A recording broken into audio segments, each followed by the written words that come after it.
ഇന്ന് എന്നോടൊപ്പം ഉള്ളത് പുഷ്പവതി ചേച്ചിയാണ്. നമസ്കാരം ചേച്ചി. നമസ്തേ. ചേച്ചിയൊക്കെയുണ്ട് വിശേഷങ്ങൾ? ഇത് ഞാനല്ലേ ചോദിക്കണ്ടേ? സുഖമായിട്ടിരിക്കുന്നു. സുഖമായിരിക്കുന്നു. ചേച്ചി ഞങ്ങൾക്ക് വേണ്ടിയിട്ടൊരു പാട്ട് പാടും. വേഗം പാടിക്കും, ഒന്നും നോക്കണ്ട. ഹേ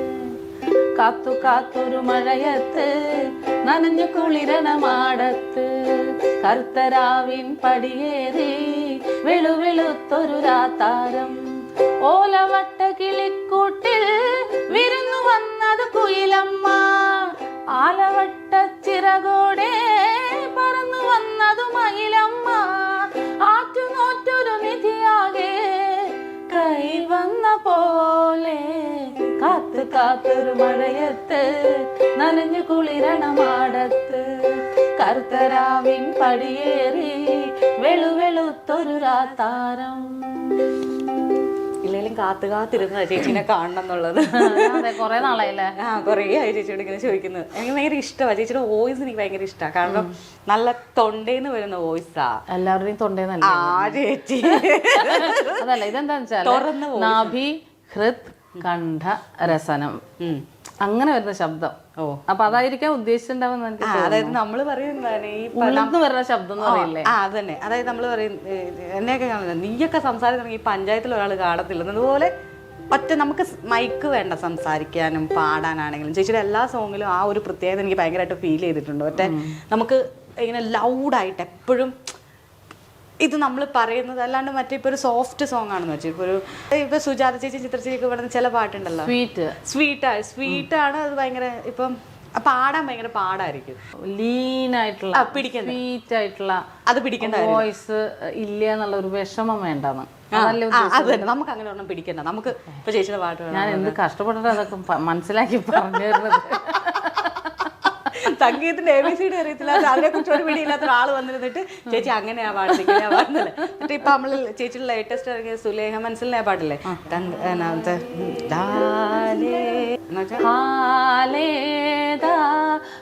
നിന്നെ കണ്ടാലാകെ ആലാകെ മാറുന്നേ കലപലതറിയാം പെണ്ണെ തപ്പിൽ മുട്ടുന്നോൻ പിന്നെ കോലിൽ കൊട്ടുന്നോൻ നിന്റെ നെഞ്ചിൽ തട്ടുന്നോ ഇരുമീത്തകതീതാൾ തമ്മിൽ കൊള്ളാനായി പെൺമയാൺമേ കൊണ്ടോനാ മണ്ണും മിണ്ണും ഒന്നോനാ സ്വർഗത്തിങ്കലെത്തിപ്പെട്ട യതീമിനാളെ ഹാലേതാ ഹാലേ നിന്നെ കണ്ടാലാകെ ഹാലാകെ മാറുന്നേ. അതില് പടയാളികളായിരമായിരമായി സമരോത്സുകരായി പടയോടിയ പാവന ഭൂമിക താണ്ടിയ സംഹിതയാ പല കൽപ്പനകൾ കവികൾ പണിതിട്ടൊരു സംഭവമാ പല പാമരമാനവ മാനസ സങ്കട സംഗതിയാ ചിന്തപ്പൂന്തോട്ടത്തെ ചന്തത്തിനാളെ ശങ്കപ്പൂമ്പാറ്റെ തെന്നിപ്പാറല്ലേ നിൻചിറകടി സിൽസിലയാലേ മധുപൊടിയണവന് മലരാകെ പൂമ്പൊടി തരി ചിന്തന പൂങ്കവൽ ചോക്കണ് പൂതികളായിരം പൂവിതളാകണ് പൂത്ത നിക്കണ് പാട്ടുപാടണ് മോഹത്തോടെ തന്മനതിലെ മണിയറയാകെ നിറമലരണി വർണ്ണനയാലേ സുപ്രിയരസ പതനിസ തരകമ പലരസ രഥമതിലുലകമേ അത് ധൃത മോടി സുവർക്കത്തിങ്കലെത്തിപ്പെട്ട യതീമിനാളെ. ഞാൻ ആദ്യം പറഞ്ഞ തിരിച്ചെടുത്തു. അപ്പൊ ഈ പാടാൻ ഭയങ്കര ഇത് പാടുമ്പോ എന്താ വെച്ചാലേ ഈ അതിദ്രുതം എന്നൊക്കെ വരുമ്പോ ഞാൻ ഒരുപാട് രണ്ട് ദിവസം എടുത്തല്ലേ പാടാൻ? സത്യം പറഞ്ഞ ഒരു ദിവസം കൊണ്ട് പാടി, പക്ഷെ എനിക്ക് തൃപ്തി വരുന്നില്ല അത് പാടിയിട്ട്. അപ്പൊ ഞാൻ ഒന്നും കൂടെ, അത് മാത്രല്ല ഇത് ഒരു സാധാരണ ശ്രുതിയിലല്ലേ, അപ്പൊ ഞാൻ പറഞ്ഞു വന്നു ഹൈ പിച്ചിലൊന്ന് പാടട്ടേന്ന്. പാടിക്കൊന്നു പറഞ്ഞു. അപ്പൊ അങ്ങനെ പാടി വന്നപ്പോ ആദ്യം തൊട്ട് ലാസ്റ്റ് വരെ ഞാൻ ഹൈ പിച്ചില് ഫുൾ സോങ് പാടി. ഇതിന്റെ ഹൈ പിച്ചില് ഈ പിച്ചിലിന്റെ അതായത് ഇപ്പൊ ഞാനിപ്പോ സീല പാടുന്ന വെച്ചെങ്കിൽ ഇതിന്റെ പിന്നെ ഇത് ബേസ് ചെയ്യുകയാണെങ്കിൽ മോളത്തെ സീല് പാടുന്ന ആ ഒരു എഫക്റ്റ് എടുത്ത് എനിക്ക് ആ പാട്ട് ഏലാണെന്ന് തോന്നുന്നു. അപ്പൊ അതിന്റെ എ പിച്ച് ഹൈ പിച്ചില് ഫുൾ സോങ് പാടുക എന്ന് പറയുമ്പോഴുള്ള ഒരു ബുദ്ധിമുട്ടുണ്ടല്ലോ. അപ്പൊ അത് ഫുൾ അങ്ങ് പാടി ഞാൻ. അപ്പോൾ അങ്ങനെയൊക്കെ എടുക്കുമ്പോൾ നമ്മൾ ഒരു പാട്ട് നമ്മുടെ കയ്യിൽ കിട്ടുമ്പോൾ അതൊരു എക്സ്പെരിമെൻ്റാണ്. നമ്മൾക്ക് അതെങ്ങനെയാണ് ഏതൊക്കെ തരത്തിൽ നന്നാക്കാൻ പറ്റും എന്നുള്ളൊരു ഇത്. അപ്പോൾ ഫസ്റ്റ് ഡേ കൊണ്ട് പാട്ട് പാടി കഴിഞ്ഞെങ്കിലും എനിക്കൊരു തൃപ്തിയില്ല. അപ്പോൾ ഞാൻ വിഷ്ണുവിൻ്റെ അടുത്ത് ഇങ്ങനെ പറഞ്ഞു, നമുക്കിതൊന്നും കൂടെ എനിക്കൊന്നുകൂടെ നന്നാക്കണമെന്നുണ്ട്, പിന്നെ ഇത് ഫുൾ സോങ് ഒന്ന് ഹൈപ്പിച്ചിലെടുത്താൽ എങ്ങനെയായിരിക്കും? ആ ചേച്ചി പാടിക്കോ, നമുക്ക് നോക്കാം. അങ്ങനെ പിന്നെ നെക്സ്റ്റ് ഡേയും എടുത്തു. ചേച്ചി ഇപ്പൊ സിനിമയിൽ പാടിയിട്ട് 22-23 വർഷമായി. 2001 ആദ്യമായിട്ട് ഞാൻ കാലുകുത്തണത് സിനിമാ സംഗീതത്തിലേക്ക് കാലുകുത്തുന്നത്. അതെ, ഇപ്പൊ 23 വർഷം കഴിഞ്ഞു. 23 വർഷം. ചേച്ചി കർണാടക സംഗീതത്തിലാണ് ചേച്ചി പഠിച്ചതെന്ന് പറഞ്ഞു. ഇപ്പം ചേച്ചിയുടെ നാട് തൃശ്ശൂരാണ്. ചേച്ചി ഒറ്റമോളാ? അയ്യോ, ഞാന് 5ാമത്തെ മകളാ. 5ാമത്തെ മകളോ? അപ്പൊ എങ്ങനെയാ ചേച്ചി ഒരു സാധാരണക്കാരിക്ക് കർണാട്ടിക് സംഗീതം, അതായത് ഇപ്പൊ പോലും ഞാൻ ഈ അടുത്തിടെയാണ് ഈ കർണാട്ടിക് സംഗീതം ഞാൻ കേൾക്കുന്നത്. ഞാൻ പറഞ്ഞത് ഒരുപാട് കുട്ടികൾ പഠിക്കുന്നുണ്ട്. ഇപ്പൊ ആളുകൾക്ക് എല്ലാം മീഡിയം വഴി എല്ലാം പെട്ടെന്ന് കിട്ടും. ഇപ്പം ഇന്റർനെറ്റിന്റെ ഒരു അതിപ്രസരം. എന്റെയും ചേച്ചിയുടെ ഒക്കെ ചെറുപ്പകാലത്ത് എന്ന് പറയുമ്പോൾ കർണാട്ടിക് സംഗീതം എന്നൊക്കെ പഠിക്കുമ്പോൾ ബുദ്ധിമുട്ടാണ്. അതെങ്ങനെയാണ് ചേച്ചി അറിഞ്ഞ? ചേച്ചി പേരൻസിനെ കൺവിൻസ് ചെയ്തത് ഒരു പെൺകുട്ടി സംഗീതം പണ്ട് കാലത്ത് സംഗീതം പഠിക്കാന്ന് പറഞ്ഞത് ഒരു ജസ്റ്റ് അല്ല, ഇങ്ങനെ ഒരു സ്ഥലമുണ്ട് പഠിക്കാൻ, ഇതില് പിന്നെ നമുക്ക് ഡിപ്ലോമ എടുക്കാം, അല്ലെങ്കിൽ പോസ്റ്റ് ഗ്രാജുവേഷൻ എടുക്കാം എന്നൊക്കെ ഉള്ള ഒരു അറിവ് എൻ്റെ ഒരു സുഹൃത്ത് ഇന്ദ്രൻ മച്ചാട് എന്ന് പറഞ്ഞിട്ട് സുഹൃത്താണ്. ആദ്യമായിട്ട് പുഷ്പയ്ക്ക് സംഗീത കോളേജിൽ ചേർന്ന് പഠിച്ചൂടെ? അപ്പോൾ ആ കാലത്ത് തൃശ്ശൂരിലൊരു മ്യൂസിക് സ്കൂളുണ്ട്, അവിടെ നിന്ന് ചേരാൻ എനിക്ക് വലിയ താല്പര്യം ഉണ്ടായിരുന്നില്ല. പിന്നെ അത് മാത്രമല്ല, അവിടെ എങ്ങനെയാണ് എന്താണെന്നൊന്നും ഒരു പിടിയുമില്ല. പാലക്കാട്, തിരുവനന്തപുരം, തൃപ്പൂണിത്തുറ അങ്ങനെ 3 കോളേജുകളിൽ മ്യൂസിക് മാത്രമായിട്ട്, അത് ഇൻസ്ട്രുമെന്റ്സും പഠിക്കാം എന്ന് പറഞ്ഞാൽ ഇൻസ്ട്രുമെന്റ്സും പഠിക്കാന്ന് പറഞ്ഞപ്പോൾ എനിക്കൊരു ഭയങ്കര ആഗ്രഹം അവിടെ പഠിക്കണമെന്ന്. അങ്ങനെ ഇപ്പോൾ ആ സുഹൃത്തിൻ്റെ വീടിൻ്റെ അടുത്ത് നിന്ന് ഒരു ബാബുരാജ് എന്ന് പറഞ്ഞിട്ടുള്ള ഒരു അയൽവാസി അവിടെ പഠിക്കുന്നുണ്ട് പാലക്കാട്. അപ്പോൾ അവിടെ നിന്ന് എനിക്ക് ആപ്ലിക്കേഷൻ ഫോം കൊണ്ടു തന്നു, ഫില്ല് ചെയ്ത് അയച്ച് എനിക്ക് കിട്ടി. പിന്നെ 7 വർഷം അവിടെ ഡിപ്ലോമ 4 വർഷവും പോസ്റ്റ് ഡിപ്ലോമ 3 വർഷവും അങ്ങനെ കർണാടക സംഗീതത്തില് ഞാൻ വയലിനായിരുന്നു സബ്. ചേച്ചി ചെറുതിലെ മുതൽ പാടുമായിരുന്നു? ചെറുതിലെ എനിക്ക് ഞാൻ പറഞ്ഞ എൻ്റെ ഒരു 4ാം ക്ലാസ്സിൽ പഠിക്കുമ്പോൾ സ്കൂൾ യൂത്ത് ഫെസ്റ്റിവലിലൊക്കെ പാടി ഉപജില്ലയിലൊക്കെ ഫസ്റ്റ് ആയിരുന്നു. അപ്പോൾ അന്ന് പഠിപ്പിച്ച ദ്രൗപദി ടീച്ചർ പറഞ്ഞു, മോള് ഒറ്റയ്ക്ക് വരാവുന്ന ഒരു പ്രായമാകുമ്പോൾ എൻ്റെ അടുത്ത് വന്ന് ഞാൻ പാട്ട് പഠിപ്പിച്ചു തരാം. അങ്ങനെ ഞാനത് സൂക്ഷിച്ചു മനസ്സിൽ. 7ാം ക്ലാസ്സൊക്കെ ആയപ്പോൾ സൈക്കിളൊക്കെ ചവിട്ടിപ്പോയി, അങ്ങനെ പാട്ടൊക്കെ പഠിച്ചു. എൻ്റെ നാട്ടിൽ ആദ്യത്തെ സൈക്കിള് ചവിട്ടി ഒരു പെൺകുട്ടി നാട്ടിൽ സൈക്കിൾ ചവിട്ടി നടക്കുന്നത് ആദ്യമായിട്ടാണ്. അന്ന് ആമ്പിള്ളേര് കാത്തു നിൽക്കും കൂവാൻ വേണ്ടിയിട്ട്. പോണു പെണ്ണ് സൈക്കിൾ ചവിട്ടിയിട്ട് കൂന്നൊക്കെ പറഞ്ഞിങ്ങനെ. അപ്പൊ അന്ന് ഞാനും തിരിച്ചു പറഞ്ഞു കൊടുക്കും നന്നായിട്ട്. അല്ല, ഇന്നും കുറവൊന്നുമല്ല. എന്നിട്ട് പിന്നെ അതായത് ഞാൻ പഠിച്ച സ്കൂളിൽ ആദ്യമായിട്ട് സൈക്കിൾ ചവിട്ടി ചെല്ലണ പെൺകുട്ടി ഞാനായിരുന്നു. ഞാൻ റോട്ടിൽ കൂടെ സൈക്കിൾ ചവിട്ടി പോകുമ്പോൾ ബാക്കിൽ നിന്ന് തൊട്ടടുത്ത് വന്നിട്ട് പോന്ന് പറഞ്ഞിട്ട് വലിയ ഹോണൊക്കെ അടിക്കും. അപ്പൊ നമ്മൾ പെട്ടെന്ന് ഞെട്ടില്ലേ? എന്തൊക്കെ ദ്രോഹം അവരൊക്കെ ചെയ്തേക്കണേ അറിയാം നമ്മളോട്. അത് കൊച്ചു എന്തൊരു അസഹിഷ്ണുതയായിരുന്നു. സ്ത്രീകൾ ഇങ്ങനെ സ്വാതന്ത്ര്യം അനുഭവിക്കുമ്പോൾ കാണുമ്പോഴേ. അതാണ് ഞാൻ ചേച്ചി ചോദിച്ചു, ചേച്ചി ഒറ്റ മോളാണോ? അല്ലല്ല, അത് എൻ്റെ അച്ഛനെ മൂത്തത് 2 ആൺകുട്ടികള് അച്ഛനും അമ്മയ്ക്കും, രണ്ടാമത്തെ 3ഉം 4ഉം പെൺകുട്ടിയായി. അപ്പൊ ഇതെന്തായാലും ആൺകുട്ടിയാവെന്ന് അച്ഛൻ പറഞ്ഞു. അവന് ഞാൻ സന്തോഷ് എന്ന് പേരിടും എന്നൊക്കെ പറഞ്ഞു. പക്ഷെ പ്രസവിച്ചപ്പോ ഞാനായി പോയി പെൺകുട്ടി. സന്തോഷം. പക്ഷെ സന്തോഷം തന്നെ വിളിക്കും. അച്ഛൻ ഇപ്പോഴും സന്തോഷം തന്നെ വിളിക്കുന്നത്. അച്ഛൻ്റെ സന്തോഷം തന്നെയാണ്. അച്ഛൻ മരിക്കണ വരെ അങ്ങനെ തന്നെയാണ്. എന്താ പറയുക, ഞാൻ ആൺകുട്ടികളൊക്കെ എങ്ങനെയാണോ സ്വാതന്ത്ര്യം അനുഭവിച്ച് വളർന്നത് അതുപോലെ കളിച്ച് വളർന്ന.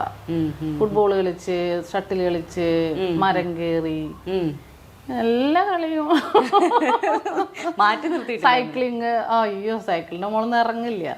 അന്ന് അവിടെ ഒരു ലൂയിസേട്ടൻ എന്ന് പറഞ്ഞിട്ട് ഒരാളുണ്ട്, സൈക്കിള് വാടകയ്ക്ക് കൊടുക്കുന്നത്. എനിക്ക് സൈക്കിളൊന്നും ഉണ്ടായിരുന്നില്ല. അപ്പോൾ കുട്ടി സൈക്കിള്, കൊച്ചു കുട്ടികൾ ചവിടുന്ന സൈക്കിളൊക്കെ ഉണ്ട്. അപ്പോൾ അത് മണിക്കൂറിന് 25 പൈസയോ 50 പൈസയോ 1 രൂപ എന്തോ, അത്ര ചെറിയൊരു ഇതായിരുന്നു. അപ്പോൾ അങ്ങനെ വാടകയ്ക്ക് എടുത്തിട്ടൊക്കെ സൈക്കിൾ ചവിട്ടി നടക്കും.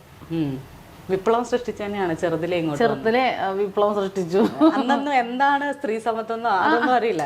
അല്ല, സമത്വം അറിഞ്ഞിട്ടല്ല. യഥാർത്ഥത്തില് നമ്മൾ ഏതൊരു ഒരു സോഷ്യൽ ബീയിങ് എങ്ങനെയാണോ അതുപോലെ നമ്മളും വളർന്നു. പക്ഷെ ഇതിലൊരു അത് സൊസൈറ്റിയുടെ രീതികളാണല്ലോ, നമുക്കതറിയില്ല. നമ്മൾ ജന്മനെ നമുക്ക് എല്ലാവർക്കും സ്വാതന്ത്ര്യം ഉണ്ടല്ലോ. ഈ സ്ത്രീ ആയതുകൊണ്ട് മനുഷ്യന്മാര് പറയണം സ്ത്രീ ആയതുകൊണ്ട് നിനക്ക് ആ സ്വാതന്ത്ര്യം ഇല്ല, നീ അടങ്ങി ഒതുങ്ങിയിരിക്കണം എന്നുള്ളത് വ്യവസ്ഥ ഉണ്ടാക്കിയിട്ടുള്ള വ്യവസ്ഥിതി ഉണ്ടാക്കിയിട്ടുള്ള ഒരു ഇതല്ലേ. അല്ല അത് ചേച്ചിക്ക് കിട്ടിയിട്ടില്ല. കാരണം ചേച്ചിയുടെ അച്ഛനും അമ്മയ്ക്കും അങ്ങനെ ഒരു തോട്ടോ ഉണ്ടായിരുന്നില്ല. മക്കളെല്ലാരും ഒരേപോലെ തന്നെ. അതെ അതെ, എൻ്റെ അച്ഛനും അങ്ങനെ തന്നെയായിരുന്നു.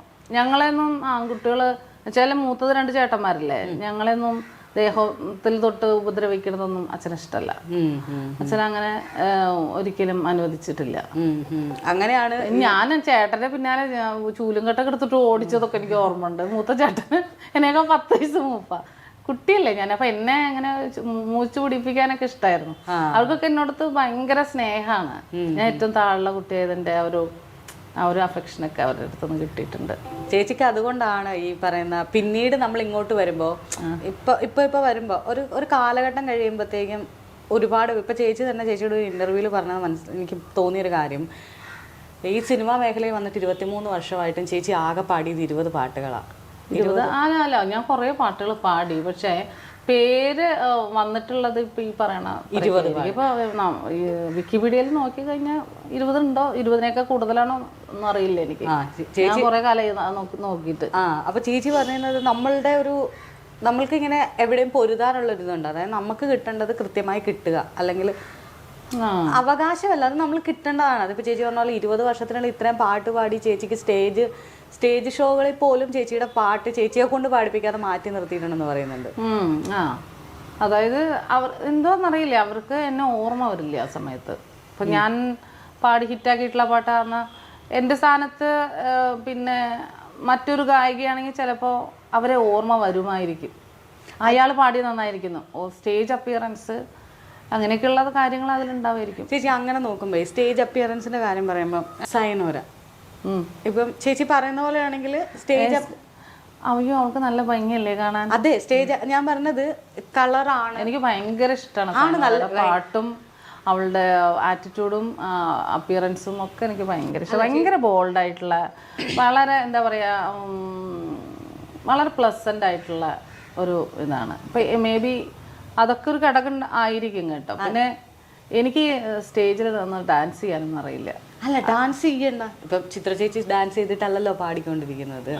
ഞാൻ പറഞ്ഞത് നമ്മൾക്കൊരു വേദി കിട്ടുമ്പോൾ നമ്മളത് എങ്ങനെ യൂട്ടിലൈസ്. ഇപ്പം ചേച്ചിയുടെ പല ഇൻ്റർവ്യൂവിൽ ചേച്ചി അത് അന്വേഷിച്ച് പോയിട്ടില്ല. ഇപ്പം ചേച്ചി തന്നെ പറഞ്ഞാൽ വിക്കിപീഡിയ തപ്പിയിട്ടില്ല, അതായത് സെൽഫ് പ്രൊമോഷൻ നടത്തിയിട്ടില്ല എന്നുള്ളതാണ് എനിക്ക് മനസ്സിലായിട്ടുള്ള കാര്യം. അതെന്താ ചേച്ചി, സെൽഫ് പ്രൊമോഷൻ വേണ്ടാന്ന് വെച്ചിട്ടാണോ അതോ? അല്ല അങ്ങനെയല്ല, സെൽഫ് പ്രൊമോഷൻ ചെയ്യാന്നൊക്കെ പറയുമ്പോഴേ ഇപ്പോ എനിക്കിപ്പോ ഒരു പാട്ട് ഞാൻ കമ്പോസ് ചെയ്ത പാട്ട്, അത് നിങ്ങൾ ശ്രദ്ധിച്ചിട്ടുണ്ടാവും, ഞാൻ ഫേസ്ബുക്കിൽ വെറുതെ പാടിയിട്ടുള്ളതാണ്. എന്നിട്ട് പോലും അത് വളരെ ഹിറ്റാണ്.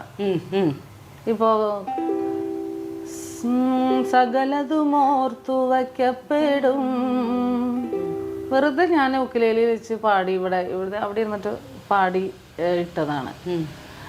പക്ഷെ എല്ലാ പാട്ടും അങ്ങനെ പോവില്ല എന്ന് തോന്നുന്നു. പിന്നെ എനിക്ക് കുറച്ച് എന്താ പറയുക, സ്വന്തം സെൽഫ് പ്രൊമോഷന് അതൊരു വേറെ സെക്ഷനാണ് സത്യത്തിൽ. നമ്മളെ ഒരു കച്ചവട മനസ്സും നമ്മളെ മാർക്കറ്റിംഗ് മനസ്സും അങ്ങനത്തെ ഒരു ബുദ്ധി വേണം സത്യത്തിൽ. എനിക്കത് ഉണ്ടെന്ന് തോന്നുന്നില്ല. അതും അതിലൊരു ഘടകമായിരിക്കും. പക്ഷെ ഇതുകൊണ്ടാണ് ഞാൻ എൻ്റെ പാട്ടുകൾ ഇത്രയും ഹിറ്റായിട്ടും എൻ്റെ മുഖം പൊതുസമൂഹത്തിന് അറിയാത്തത് എന്ന് പറയണേല് യാതൊരു അർത്ഥവുമില്ല, അടിസ്ഥാനം ഇല്ലെന്നാണ് ഞാൻ പറയുന്നത്. ചേച്ചി പറയുന്ന വിസിബിലിറ്റി എന്ന് പറയുന്ന സംഗതി ഇപ്പോ ഒരു വിഷ്വൽ മീഡിയയിൽ വന്നു കഴിഞ്ഞാൽ ഉണ്ടാകുന്ന ഒരു സംഗതിയാണല്ലോ. ഇപ്പോ വളരെ ബമ്പർ ഹിറ്റായിട്ടുള്ള ഒരു പാട്ട് അത് പുഷ്പവതിയ പാടിയെന്നുള്ളത് ആർക്കാണ് അറിയാത്തത്? ചാനൽക്കാർക്ക് അറിയാത്തതാണോ? അങ്ങനെ പിന്നെ അപ്പോ എന്താ അവർക്ക് എൻ്റെ അഡ്രസ്സും ഫോൺ നമ്പറൊന്നും കിട്ടൂലേ? അപ്പൊ ഞാൻ തന്നെ എന്താ പറയാ, മാർക്കറ്റിംഗ് ഇതില് ഞാൻ തന്നെ അങ്ങ് കൊടുത്താലേ എനിക്ക് വിസിബിലിറ്റി ഉണ്ടാവുള്ളൂ എന്നുള്ള ഒരു സംഗതി എനിക്കറിയില്ല. അതിൻ്റെ അല്ല ഞാൻ ചോദിക്കാനുള്ള ചേച്ചി 2 കാര്യത്തിൽ ചേച്ചി പറഞ്ഞത് ശ്രദ്ധിച്ചിരുന്നു. അതായത് ഇപ്പൊ ഈ പറഞ്ഞ പോലെ തന്നെ അവസരങ്ങളുടെ കാര്യം, 2 ഇപ്പൊ ഈ ചേച്ചി പറഞ്ഞ പോലെ തന്നെ 1 or 2 പാടുന്ന പുതുമുഖ ആളുകൾ പോലും ജഡ്ജായിട്ടിരിക്കുന്ന ഒരു പ്രതിഭാസമുണ്ട്. അവര് സെൽഫ് പ്രൊമോഷന് വേണ്ടിയിട്ട് എങ്ങനെയാണ് അല്ല ഞാൻ ശ്രമിച്ചിട്ടുള്ള നിരന്തരം അവര് ചേച്ചി തന്നെ പറഞ്ഞൊരു കാര്യമുണ്ട്, അതായത് നിങ്ങൾ ഒരു സർക്കിൾ ഉണ്ടാക്കും ഇവർക്കിടയിൽ. ആ സർക്കിൾ ഞാനില്ല എന്തായാലും. അതിലേക്കാണ് എൻ്റെ ചോദ്യം തന്നെ വരുന്നത്. ചേച്ചിയുടെ പാട്ടുകൾ കൂടുതലും ചേച്ചീനെ എല്ലാവരും ഇപ്പോൾ ഒരു മധുബൻ, അതായത് ഒരു വണ്ടിനെ പോലെ ഒരു പൂവിനെ ചുറ്റും ഇങ്ങനെ വട്ടം കറങ്ങുന്ന ആ ഒരു കറക്കാൻ എനിക്ക് പൊതുവെ ഇല്ല. ചേച്ചിയുടെ ഇതിൽ ചേച്ചി കൃത്യമായിട്ട് പറഞ്ഞിട്ടുണ്ട്, ചേച്ചിയുടെ കർണാട്ടിക് സംഗീതത്തിൽ ചേച്ചിക്ക് ബി ഗ്രേഡ് ഉണ്ട്, ആകാശവാണിയിലും ചേച്ചിക്ക് ബി ഗ്രേഡ് ആണ്. അതായത് അത്രയും ഒരു അന്നത്തെ കാലത്ത് ഏറ്റവും നന്നായിട്ട് പഠിച്ച് പെർഫോം ചെയ്തൊരാളെന്ന നിലയിൽ ഞാൻ കോളേജിൽ പഠിച്ചുകൊണ്ടിരിക്കുമ്പോഴാണ് എനിക്ക് കർണാടക സംഗീതത്തിൽ ബി ഗ്രേഡ് കിട്ടിയത്. കർണാടക സംഗീതത്തിലെ വോക്കലില് അത് കിട്ടാൻ അത്ര എളുപ്പമൊന്നുമല്ല. പിന്നെ കോളേജിൽ പഠിക്കുമ്പോൾ പഠിച്ചിറങ്ങിയ ഉടനെയാണ് എനിക്ക് സെൻട്രൽ ഗവൺമെന്റ് സ്കോളർഷിപ്പ് കിട്ടിയത്. ആകെ 8 പേർക്ക് കിട്ടണതിൽ ഒരാൾ ഞാനായിരുന്നു. അതിന് 100 കണക്കിന് ആളുകൾ അതിനു വേണ്ടി മത്സരിക്കാൻ ചെന്നൈയിലുണ്ടായിരുന്നു. കലാക്ഷേത്രയിൽ വെച്ചിട്ടായിരുന്നു അതിന്റെ ഇന്റർവ്യൂ ഒക്കെ. അപ്പൊ അങ്ങനെയൊക്കെ നമ്മൾ പഠിച്ച് മിടുക്കിയായി പഠിച്ചു വന്നിട്ടുള്ളതാണ് സംഗീത ലോകത്ത്. അങ്ങനെ വന്നിട്ടുള്ള ഒരു കോൺഫിഡൻസ് നമുക്കുണ്ട്, നമ്മുടെ കഴിവ് എന്താണെന്നുള്ളത്. എനിക്ക് എൻ്റെ ഒരു കഴിവ് എങ്ങനെയാണ്, അല്ലെങ്കിൽ എൻ്റെ പാട്ടിൻ്റെ ഒരു സ്വഭാവം എങ്ങനെയാണ്, ആ ജോണർ എങ്ങനെയാണ്, ഇതൊക്കെ നമുക്ക് അറിയാം. നമ്മളെ ഉപയോഗപ്പെടുത്തുക എന്നുള്ളത് മറ്റുള്ളവരാണല്ലോ ചെയ്യാൻ. ചില സംഗീത സംവിധായകർ, സിനിമാ സംഗീത ലോകത്താണെങ്കിൽ സംഗീത സംവിധായകരാണല്ലോ. അപ്പൊ നമ്മൾക്ക് കഴിവൊന്നുമല്ല അവിടെ മെയിനായി. കൂടുതലും നമുക്ക് പാടാൻ നല്ല കഴിവുണ്ടെന്ന് പറഞ്ഞിട്ടൊന്നും നമുക്ക് പാട്ട് കിട്ടിക്കൊള്ളുന്നില്ല. അതിന് ഈ പറയണ ഈ സർക്കിളിൻ്റെ ഉള്ളിൽ എത്തിപ്പെടണം. അങ്ങനെ പിന്നെ എനിക്ക് വ്യക്തിപരമായിട്ട് അങ്ങനെ എന്താ പറയാ, എനിക്ക് പറ്റാവുന്ന ആളുകളായിട്ട് എനിക്കൊക്കെ സോഷ്യലൈസ് ചെയ്യാൻ പറ്റുള്ളൂ. അങ്ങനത്തെ ഒരു ഇത്. അപ്പോൾ മേ ബി അതൊരു ഉൾവലിയണ സ്വഭാവമായിരിക്കാം. പിന്നെ അത് മാത്രമല്ല, എന്നെ അക്കോമഡേറ്റ് ചെയ്യണ്ടേ. ഇപ്പം ഞാൻ നിങ്ങളുടെ അടുത്ത് കൂട്ടുകൂടുമ്പോൾ എന്നെ അക്കോമഡേറ്റ് ചെയ്യാൻ നിങ്ങളല്ലേ? തീർച്ചയായും. തോന്നിയാലല്ലേ നമുക്ക് സ്പേസ് ഇല്ലാത്തടത്ത് വെറുതെ ഇടിച്ചു കയറാനൊന്നും ഞാൻ പോവില്ല. അത് നമ്മളോടുള്ള റെസ്പെക്ട് കുറവാകും. അപ്പൊ എനിക്ക് എന്നോട് ഭയങ്കര ബഹുമാനമാണ്. അതുകൊണ്ട് ഞാൻ അങ്ങനെ എന്താ പറയാ, നമ്മളെ ഡിമാൻഡ് ചെയ്യാത്തടത്തൊന്നും ഞാൻ പോകാറില്ല. അപ്പൊ ചേച്ചിക്ക് അങ്ങനെ ഒരു മാറ്റി നിർത്തൽ വല്ലാണ്ട് ഫീൽ ചെയ്തിട്ടുണ്ടോ? മാറ്റി നിർത്തുക എന്ന് പറഞ്ഞാല് വേണമെങ്കിൽ അവര് ചേർത്ത് നിർത്തിയാൽ മതി യഥാർത്ഥത്തില്. പക്ഷെ അവിടെ കഴിവ് അവിടെ അംഗീകരിക്കപ്പെടുന്നില്ല എന്നുള്ള ഒരു പിന്നെ വിയോജിപ്പാണ് അത്. ചേച്ചിക്ക് തോന്നിയിട്ടുണ്ട് ഇപ്പം തുടക്കകാലത്തിലൊക്കെ ഞാൻ വിചാരിക്കും ഞാൻ നന്നായി പാടുണ്ടല്ലോ, എന്നിട്ട് എന്താ എന്നെ പാടിപ്പിക്കുക, എനിക്ക് അവസരം തരാതെ വേറെ ആൾക്ക് കൊടുക്കണത്. അവസരം തേടി ചേച്ചി പോയിട്ടുണ്ടോ? ഇല്ലില്ല. അതായത് ഇപ്പോൾ ഞാൻ നിറയെ ട്രാക്ക് പാടിക്കൊണ്ടിരുന്ന സമയത്തൊക്കെ തുടക്കകാലത്തിലെ കാര്യം പറയണേ.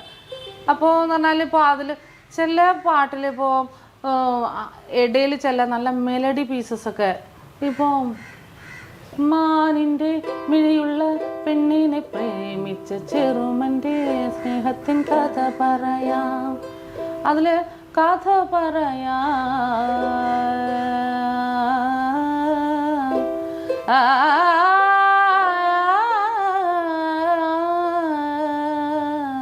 ഇങ്ങനെയുള്ള ഓരോ ചെറിയ പീസ്. അതുപോലെ പിന്നെ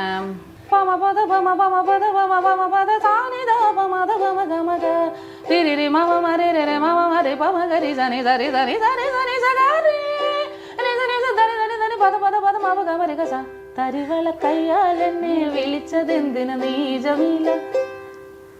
അപ്പൊ ഇങ്ങനെയൊക്കെയുള്ള ഇനി വളരെ ബുദ്ധിമുട്ടുള്ള ഇങ്ങനെയുള്ള പോർഷൻസ് ഒക്കെ എന്നെ കൊണ്ട് പാടിപ്പിക്കും. എന്തേ മറ്റുള്ളവർക്ക് പാടൂലേ അവിടെ? ഞാൻ പെട്ടെന്ന് നമുക്ക് റെക്കോർഡിങ് നടന്നുകൊണ്ടിരിക്കുമ്പോൾ, ലൈവായിട്ട് റെക്കോർഡിങ് നടന്നുകൊണ്ടിരിക്കുമ്പോൾ അവിടെ കുറച്ച് സ്വരം പാടൂ എന്ന് പറയുമ്പോൾ എന്താ വേറെ കുട്ടികളെ കൊണ്ട് പാടിപ്പിക്കാൻ പറ്റുമോ?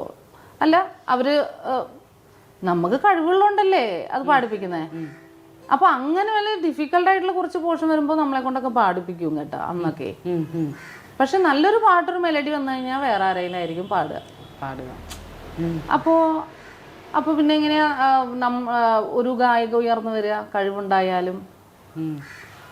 ചേച്ചിക്ക് അത് എന്താണെന്നാ തോന്നിയത് ഇങ്ങനെ? അല്ല, അത് സോഷ്യൽ പ്രിവിലേജിന്റെ ഒരു പ്രശ്നം തന്നെയാണ്. ജാതിയാണ് അവിടെ വർക്ക് ചെയ്യുന്നത്. ജാതിക്ക് താഴ്ന്ന ആളുകൾക്ക് സോഷ്യലി ഇക്കണോമിക്കലി എല്ലാം ഒരു ബാക്ക്വേർഡാണ്. അപ്പൊ ആ ഒരു സോഷ്യൽ പ്രിവിലേജ് ഇല്ലാത്ത ഒരു ഇടത്തുനിന്ന് വരുന്ന, ഇപ്പൊ ഞാനൊരു AC റൂമിൽ നിന്ന് AC കാറിൽ കയറി AC പിന്നെ റെക്കോർഡിംഗ് സ്റ്റുഡിയോയിൽ വന്നിറങ്ങുന്ന ഒരാളായിരുന്നില്ല അന്ന്.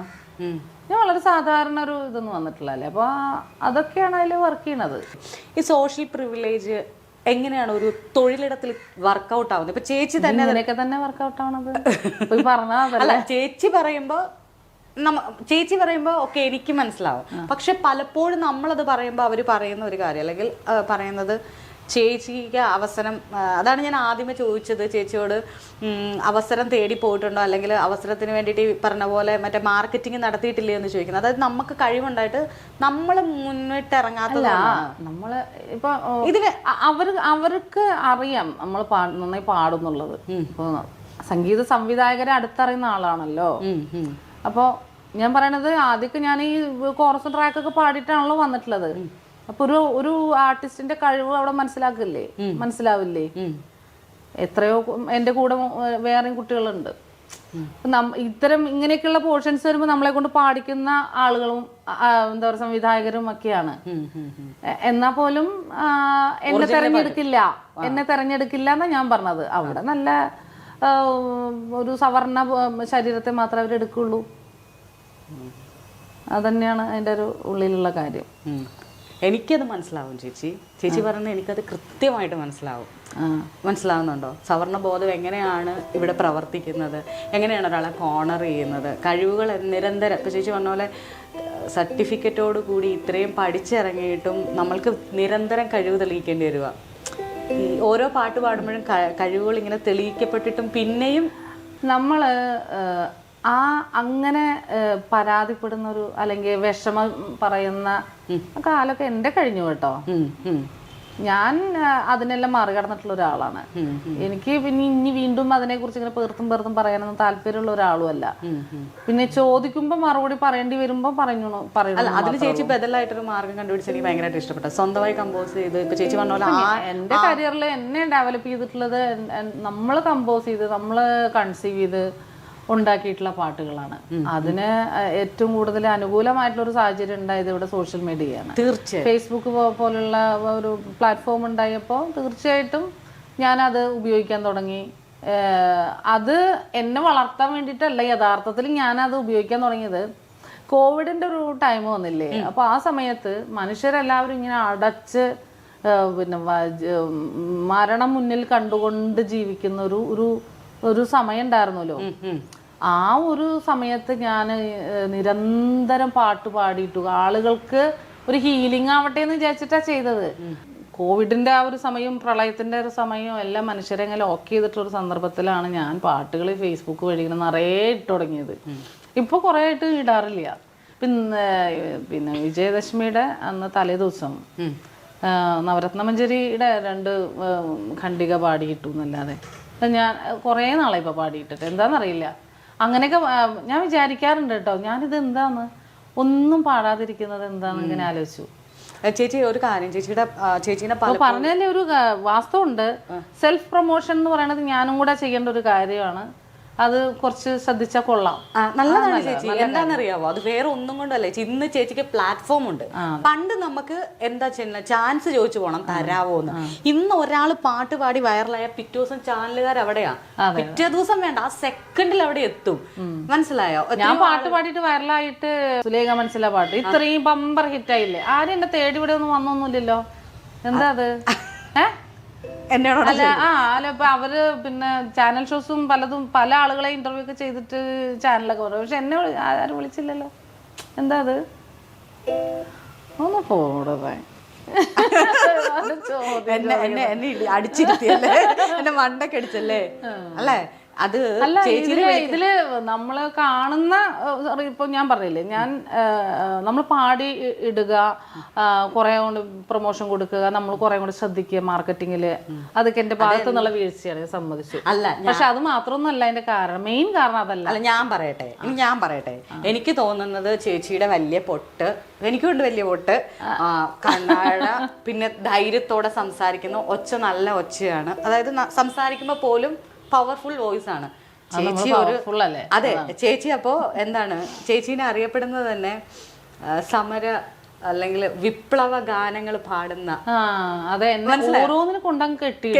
അപ്പൊ സുലേഖ മനസ്സിൽ ഈ പാട്ട് പുഷ്പാവതി ചേച്ചിയാണ് ഇത് പാടിയത്. ഇപ്പൊ തന്നെ ഞങ്ങളുടെ വണ്ടിയിൽ ഞാൻ പറഞ്ഞു ഈ ചേച്ചീനെ ഈ പാട്ട് അബദ്ധത്തിൽ കയറി വന്നപ്പോൾ ഞാൻ പറഞ്ഞു ചേച്ചി ചേച്ചീനെയാണോ മനസ്സിലായോ? അതായത് അറിയാം ഒരാൾ പാടിയിട്ടുണ്ട് പുഷ്പാവതി, വേറെ ബോട്ട്സ് അറിയില്ല, ഇതൊന്നും അറിയില്ല.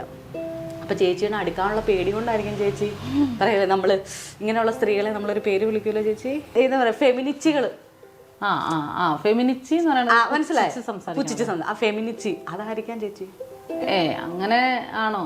അതൊന്നും ആയിരിക്കാൻ വഴിയില്ല. സോഷ്യൽ പ്രിവിലേജാണ് അവിടെ വർക്ക് ചെയ്യുന്നത്. ഞാനിപ്പോൾ ഇപ്പോൾ ആളുകൾ നമ്മുടെ ഇൻ്റർവ്യൂ കാണാൻ പറയും കറക്റ്റായിട്ട് പുഷ്പാവതി പറഞ്ഞു, പക്ഷേ ഇൻ്റർവ്യൂവർ അത് തട്ടിക്കളിക്കുന്നു. മനസ്സിലായില്ലേ? ഒരാളുടെ പ്രശ്നം പറയുമ്പോൾ കറക്റ്റായിട്ടാണ് അത് ചേച്ചി പറഞ്ഞത്. സോഷ്യൽ പ്രിവിലേജ് തന്നെയാണ്. അതെങ്ങനെ വർക്കൗട്ട് ആവുന്നതെന്നാണ് ഞാൻ ഇതുവരെ, കാരണം എനിക്കത് മനസ്സിലാവുമെന്ന് ഞാൻ പറഞ്ഞു, ചിലവർക്കത് മനസ്സിലാവില്ല എങ്ങനെയാണ് നമ്മൾ അനുഭവിക്കുന്നതുകൊണ്ടാണ്. യെസ്, തീർച്ചയായും അനുഭവിക്കുന്നവർക്ക് അത് പറയുമ്പോൾ അത് പെട്ടെന്ന് കണക്റ്റഡ് ആവും, മറ്റുള്ളവർക്ക് അത് ഇത്രയും ഫീൽ ചെയ്യത്തില്ല. ഇപ്പൊ ചേച്ചിയുടെ ഏറ്റവും അവസാനം ഇപ്പോൾ കുറേയൊക്കെ ആളുകൾ അതൊക്കെ മനസ്സിലാക്കി തുടങ്ങിയിട്ടുണ്ട്. എന്താ വെച്ചാൽ സോഷ്യൽ മീഡിയനെ നമ്മൾ അത്തരത്തിലുള്ള പൊളിറ്റിക്സിനെ, ദളിത് പൊളിറ്റിക്സിനെ, സ്വത്ത് രാഷ്ട്രീയത്തെ എല്ലാം ഉന്നയിക്കാൻ പൊതുവെ ഈ ഇത്തരം പ്ലാറ്റ്ഫോമുകളൊക്കെ ഉപയോഗിക്കുന്നുണ്ടല്ലോ. അപ്പോൾ ആളുകൾ ചിന്തിക്കാൻ തുടങ്ങിയിട്ടുണ്ട്. പക്ഷെ നമ്മളൊക്കെ അത് ആദ്യം ഇങ്ങനെ പറഞ്ഞു തുടങ്ങുകയാണ്. സോഷ്യൽ മീഡിയ നമ്മളുടെ ഈ കാര്യങ്ങൾ തട്ടി കേൾക്കുന്നുണ്ടെന്ന് പറഞ്ഞാൽ. അപ്പോൾ എനിക്ക് ഈ ചേച്ചി കഴിഞ്ഞിട പാടിയ പൊയ്കൽ അപ്പച്ചൻ്റെ ഒരു പാട്ട് ഭയങ്കരമായിട്ട് അത് സോഷ്യൽ മീഡിയ കിടന്ന് ഇങ്ങനെ വൈറലായി.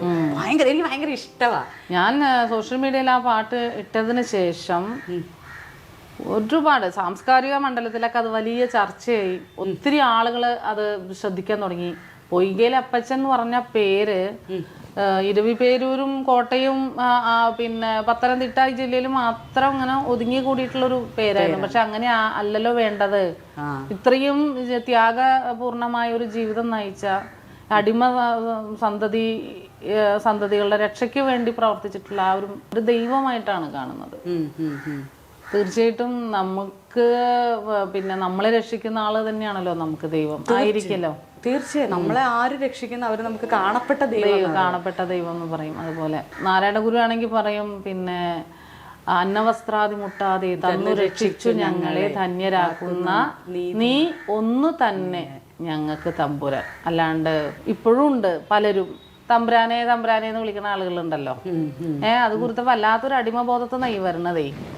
അപ്പോ അങ്ങനെയുള്ളവരല്ല തമ്പുരാൻ അന്നവസ്ത്രം തന്ന് രക്ഷിച്ച് ധന്യരാക്കുന്ന ആ ഒരേ ഒരു പരമ്പൊരുൾ, അതാണ് ഉദ്ദേശിക്കുന്നത്. അതാണ് നമുക്കൊക്കെ തമ്പുരാൻ. അപ്പച്ചൻ്റെ ആ പാട്ടൊന്നും എനിക്ക് ഭയങ്കര ഇഷ്ടമുള്ളൊരു പാട്ടല്ല, അത് ശരിക്കും അവരുടെ ഒരു പ്രാർത്ഥന പോലെ ചൊല്ലുന്നതാണ്. അതെ അതെ, ചേച്ചി അതിനെ ഒരു വേറൊരു രീതിയിലാക്കിയിട്ട്. അതെ, അതിന് കുറച്ച് എതിർപ്പൊക്കെ അവരുടെ ഭാഗത്തു നിന്ന് ഉണ്ടായിരുന്നു. പക്ഷെ പിന്നെ ഒരിക്കൽ PRDS തന്നെ വിളിച്ചിട്ട് തിരുവനന്തപുരത്തുള്ള അവരുടെ ഒരു കുമാരഗുരുവിൻ്റെ ഒരു എന്താ പറയുക പ്രാർത്ഥനാ സ്ഥലമുണ്ട്, അവിടേക്ക് എന്നെ വിളിച്ചിട്ടുണ്ടായിരുന്നു.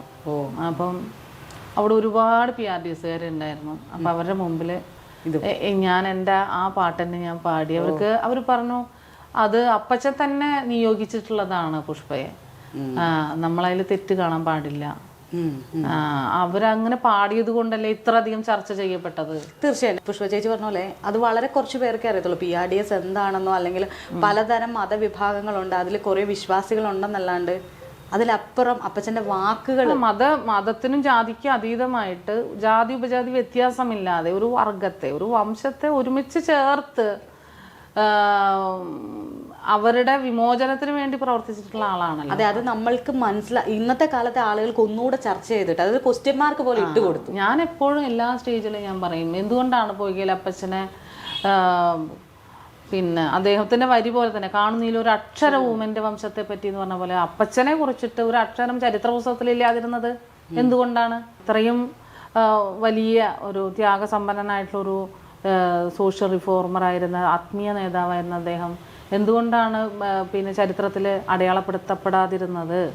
അദ്ദേഹത്തിൻ്റെ പേരിൽ എന്തുകൊണ്ടാണ് ഇവിടുത്തെ പിന്നെ കലണ്ടറിൽ ഒരു ദിനമില്ലാത്തത് എന്ന് ഞാൻ ഇവിടുത്തെ വലിയ മുഖ്യമന്ത്രി അടക്കമുള്ള ആളുകളോട് ഞാൻ നേരിട്ട് ചോദിച്ചിട്ടുണ്ട്. അതിന് മറുപടി മുഖാമുഖം പരിപാടിയിലൊക്കെ എനിക്ക് ചോദിക്കാൻ ഒരു അവസരം വന്നപ്പോൾ ഞാൻ ഇതാണ് ചോദിച്ചത്. അപ്പോൾ അദ്ദേഹം മറുപടിയായിട്ട് പറഞ്ഞത് അപ്പച്ചൻ്റെ സാംസ്കാരിക സമുച്ചയത്തിന് വേണ്ടി 50 ലക്ഷം അനുവദിച്ചു, സർക്കാർ അനുവദിച്ചിട്ടുണ്ട്. അത് യഥാർത്ഥത്തിൽ ഒരു മറുപടി അല്ലല്ലോ. അല്ല, അവിടെ PRDS സ്കൂളുണ്ട്, അവർക്കിടെ പ്രാർത്ഥിക്കാനുള്ള. അല്ല, സാംസ്കാരിക സമുച്ചയത്തിന് 50 ലക്ഷം അതൊക്കെ ഓക്കെ, വളരെ നല്ല കാര്യമാണ്. അതൊക്കെ ചെയ്യണം, ഇനിയും കൊടുക്കണം എന്നാണ് എൻ്റെ അഭിപ്രായം. അതല്ല ഞാൻ പറഞ്ഞത്. അദ്ദേഹത്തിന്റെ പേരിലുള്ള ഒരു ദിനം ഇപ്പോൾ നാരായണ ഗുരുവിന്റെ പേരിലൊരു ദിനമുണ്ട്, അയ്യങ്കാളിയുടെ പേരിലൊരു ദിനമുണ്ട്, മന്നത്ത് പത്മനാഭന്റെ പേരിലൊരു ദിനമുണ്ട്. അദ്ദേഹം സമുദായ പരിഷ്കർത്താവാണ് അല്ലേ? അത് പൊയ്കയിലപ്പച്ചൻ എന്തുകൊണ്ട് കലണ്ടറിൽ അദ്ദേഹത്തിന്റെ പേരിലൊരു ദിനമില്ല എന്ന് ഞാൻ എൻ്റെ സ്വാഭാവികമായിട്ട് എൻ്റെ ഉള്ളിൽ നിന്നുള്ളൊരു ചോദ്യമാണ് അത്. അപ്പം അതിന് വേണ്ടിയിട്ടാണ് ഞാൻ പല സന്ദർഭത്തിലും മുഖ്യമന്ത്രി ഉള്ള സ്റ്റേജിലും മുഖ്യമന്ത്രി പങ്കെടുക്കുന്ന പരിപാടിയുടെ ഭാഗമായിട്ട് എൻ്റെ കൺസേർട്ടുകളൊക്കെ ഉണ്ടാവാറുണ്ട് പല സ്ഥലങ്ങളിലും. അന്നൊക്കെ ഞാൻ ഈ ചോദ്യം ചോദിച്ചിട്ടുണ്ട്. വലിയ വലിയ ആളുകൾ അവിടെ നമ്മളെ മുമ്പിലുണ്ട് ഇത് കേൾക്കാനൊക്കെ. അപ്പോഴൊക്കെ ഞാനിത് ചോദിക്കാറുമുണ്ട്. എല്ലാ സ്റ്റേജുകളിലും, എനിക്ക് കിട്ടുന്ന എല്ലാ സ്റ്റേജുകളിലും ഞാൻ അപ്പച്ചൻ്റെ പാട്ടുകൾ പാടും. കാരണം അത് ഒരു 100 വർഷം മുമ്പ് ഇവിടെ നടന്ന എന്താ പറയുക സാമൂഹിക മുന്നേറ്റത്തിൻ്റെ ഭാഗമായിട്ടുണ്ടായിട്ടുള്ള പ്രാർത്ഥനയ്ക്കുപരിയായിട്ട് ഒരു എന്താ പറയുക മനുഷ്യരുടെ മുന്നോട്ട് പോക്കിനുള്ള ഒരു ഉപാധിയായിട്ടാണ് അപ്പച്ചൻ പ്രവർത്തിച്ചിട്ടുള്ളത്. അപ്പോൾ ഇന്നും അത് വളരെ റെലവൻ്റ് ആണ്. ജാതി നന്നായിട്ട് ഇവിടെ വർക്ക് ചെയ്യുന്നുണ്ട്. കേരളത്തിൽ കുറച്ചുകൂടെ മാന്യമായിട്ടുള്ള രീതിയിലാണ് വർക്ക് ചെയ്യണമെന്ന് മാത്രം. തൊഴിൽ അന്വേഷിക്കുന്ന രംഗത്ത് വരുമ്പോഴാണ്, തൊഴിൽ അന്വേഷകരായി നമ്മൾ മിടുക്കികളായിട്ടും മിടുക്കന്മാരായിട്ടും പഠിച്ചുയർന്നു വരുമ്പോൾ അവരുടെ തൊഴിൽ അന്വേഷണത്തിൻ്റെ സമയത്താണ് കറക്റ്റായിട്ട് വർക്ക് ചെയ്യതൊക്കെ.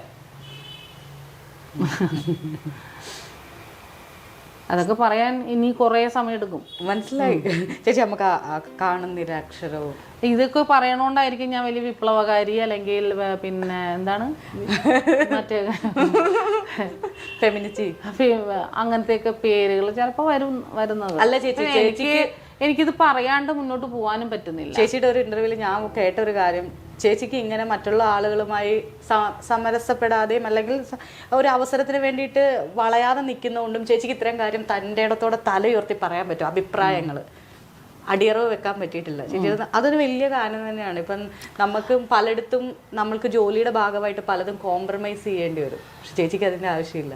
ചേച്ചി പറഞ്ഞ പോലെ തന്നെ ആവശ്യമില്ല എന്ന് പറയുന്നതിനേക്കാൾ എനിക്ക് എന്നോട് ഒരു വല്ലാത്തൊരു ബഹുമാനമുണ്ട്, സെൽഫ് റെസ്പെക്റ്റ് ഉണ്ട്, അഭിമാനബോധമുണ്ട്. അത് മറ്റുള്ളവരുടെ മുമ്പിൽ തല കുനിക്കാൻ പറ്റില്ല, ബുദ്ധിമുട്ടുണ്ട്. അതാണ് നല്ല കാര്യമാണ് ചേച്ചി. അത് എല്ലാവർക്കും ഒന്നും പറ്റണ കാര്യമല്ല. അപ്പോഴാണ് നമ്മൾ എന്തിനാ മറ്റുള്ളവരെ ഭയപ്പെടുന്നത്? നമ്മൾ ദൈവത്തിനെ പോലും, എൻ്റെ വ്യക്തിപരമായിട്ടുള്ള അഭിപ്രായത്തിൽ ദൈവത്തിനോട് നമുക്ക് സ്നേഹമാണ് വേണ്ടത്, പേടിയല്ല. കാരണം സ്നേഹത്തിലാകുമ്പോഴല്ലേ നമുക്ക് അടുക്കാൻ പറ്റുള്ളൂ. തീർച്ചയായും ഈശ്വരൻ്റെ അടുത്ത് നമുക്ക് അടുപ്പം വന്നാലല്ലേ നമ്മൾ പിന്നെ എല്ലാ മാലിന്യങ്ങളും നമ്മുടെ ഉള്ളിൽ നിന്ന് പോവുള്ളൂ. നമുക്ക് അടുക്കാൻ പറ്റണ്ടേ? അല്ലാണ്ട് ദൈവം ഒരു വലിയ പിശാചിനെ പോലെ പേടിപ്പിച്ച് നിർത്താൻ പാടില്ല ദൈവത്തിനെ. ഈശ്വരൻ നമ്മുടെ ഉള്ളിൽ അത്രയും കരുണാമയനായിട്ട് നമ്മുടെ ഉള്ളിലുണ്ട്.